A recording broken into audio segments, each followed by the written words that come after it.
اسی لیے میرے آقا صلی اللہ تعالیٰ علیہ وسلم نے ارشاد فرمایا کہ تمہارے درمیان دو نصیحت کرنے والے ہمیشہ رہیں گے، سمجھانے والے ہمیشہ رہیں گے، ایک قرآن پاک ہے اور دوسرے موت تمہیں سمجھاتی رہے گی کہ ہر ایک کو لوٹنا ہے اللہ کی بارگاہ میں، ہر ایک کو پلٹ کر کے جانا ہے رب ذوالجلال کی بارگاہ میں۔ اور پھر بزرگوں نے یہ روایات میں بیان فرمایا، جس بندے کو یہ دو چیزیں سنوار نہیں سکی، تیسری کوئی چیز اسے سدھارے گی بھی نہیں۔ موت لوگوں کی دیکھتا ہے، جنازے اٹھاتا ہے، اپنے ہاتھوں سے دفن کرتا ہے، مٹی ڈال کر کے آتا ہے، پھر اس کے ذہن میں یہ بات کیوں نہیں آتی کہ مجھے بھی اسی مقام پر آنا ہے، مجھے بھی اپنا پورا سفر طے کر کے یہیں آنا ہے۔ اب یہاں پر میں ایک مختصر سی مثال دوں گا۔ مجھے یہ بتائیں، ریلوے اسٹیشن پر ٹرین رکی ہوئی تھی، کوئی بندہ جلدی سے چڑھ کر کے بیٹھ گیا ہے، ہم نے اس سے پوچھا کہاں جا رہے ہو؟ کہا پتہ نہیں ہے، معلوم نہیں ہے۔ کہاں سے آئے ہو؟ کہا معلوم نہیں مجھے، وہ بھی نہیں معلوم۔ تو آپ کی نظر میں ایسا بندہ کیا ہوگا؟ پاگل ہی تو ہوگا، بیچارے کو یہ بھی نہیں معلوم کہاں سے آیا ہے اور زبردستی چڑھ کے بیٹھ گیا ہے، اسے یہ بھی نہیں معلوم ٹرین جا کہاں رہی ہے۔ دنیا میں یہ دو چیزیں جسے نہیں معلوم اسے بیوقوف نہیں، مہا بیوقوف کہیں، جسے یہ معلوم نہیں کہ وہ کہاں سے آیا اور کہاں جا رہا ہے۔ سفر یوں ہی نہیں ہوتا، آپ ایک بس میں بھی بیٹھتے ہیں تو پوچھ کر بیٹھتے ہیں کہ کہاں جا رہی ہے۔ ہر ایک انسان کو اپنی منزل معلوم ہے۔ اے انسانوں، تمہیں اپنی اس پوری لائف کی ڈیسٹینیشن کیوں نہیں معلوم کہ تمہیں کہاں تک جانا ہے، تمہیں کہاں تک پہنچنا ہے؟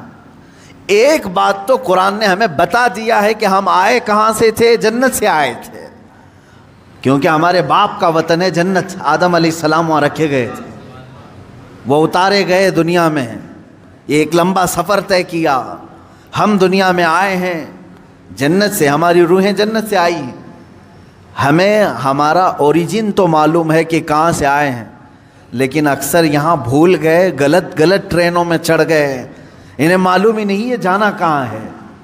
آج اگر تم نے طے نہیں کیا کہ جانا کہاں ہے تو زندگی تمہیں ایسے چوراہے پر لے جائے گی جہاں تم گمراہ ہو جاؤ گے، تمہیں پتہ بھی نہیں چلے گا۔ اب مثال کے طور پر اور ایک بات میں بتا دوں، مسجد سے نکلتے ہی اگر تم نے ارادہ کر لیا کہ مجھے درگاہ حضرت سید فتح شاہ رحمۃ اللہ علیہ میں حاضری دینا ہے، مسجد کے قدم باہر نکالتے ہی تمہارا ارادہ ظاہر ہو گیا، تم نے یہ ارادہ کر لیا، تو اب یہ تمہارا ارادہ تمہیں سیدھے اسی روڈ پر لے جائے گا جو درگاہ تک کی طرف جا رہا ہے۔ لیکن تم یوں ہی اندھا دھند چلتے رہے، کہاں جانے کا ہے سوچا ہی نہیں، تو مسجد سے باہر نکلنے کے بعد کیا کرتے ہو؟ ہوٹل میں گھس گئے، دکان میں کھڑے ہو گئے، کسی شو روم میں چلے گئے، دوستوں سے بات چیت کرتے رہے، شام ہو گئی، کیونکہ ارادہ ہی نہیں تھا جانا کہاں ہے۔ تھک گئے تو سونے کا بستر ڈھونڈ لیا۔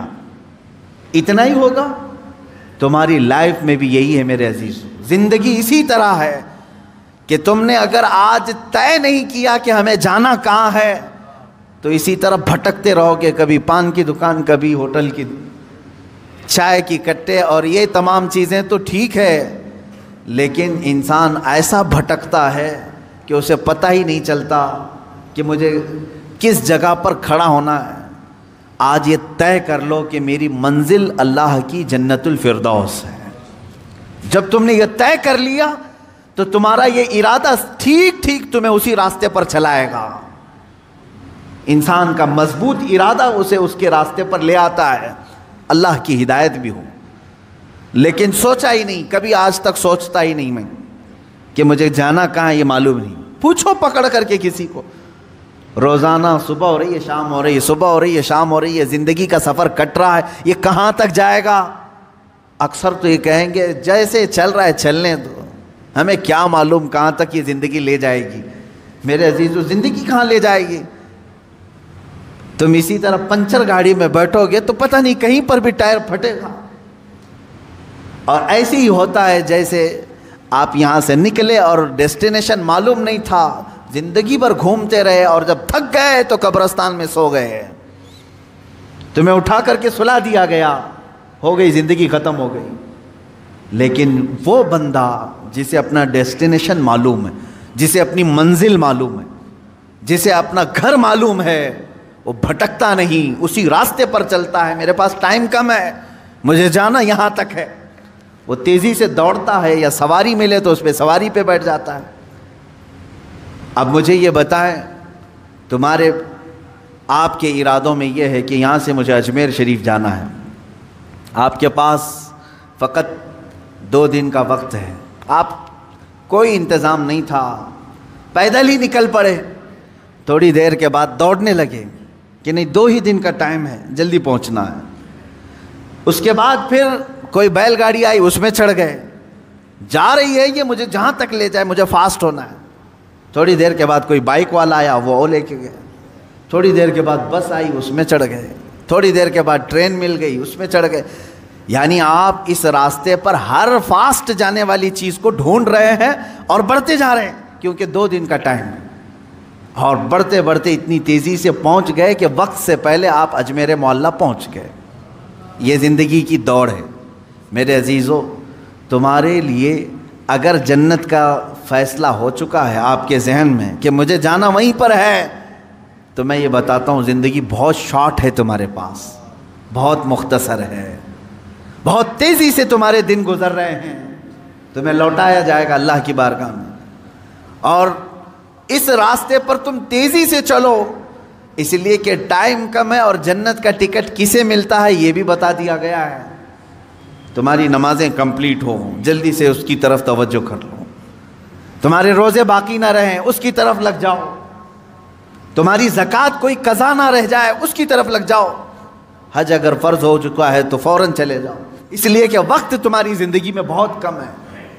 اور جسے یہ معلوم ہو کہ میرے مختصر وقت میں مجھے سب کرنا ہے، میں سمجھتا ہوں وہ اپنی زندگی کو عیاشیوں میں نہیں گزارتا، فالتو اور ضائع اوقات اپنی زندگی کو نہیں خرچ کرتا.